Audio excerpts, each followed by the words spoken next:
Hi and welcome to Army Recognition Virtual Tour of Enforce Tac 2026.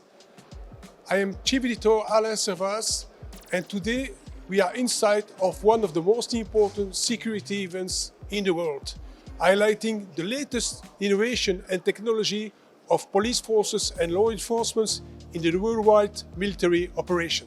And now let's go to see the latest innovation and technology at Enforce Tac 2026.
Our high-value target is trying to make an escape, which is why the operators are making a hasty vehicle interception.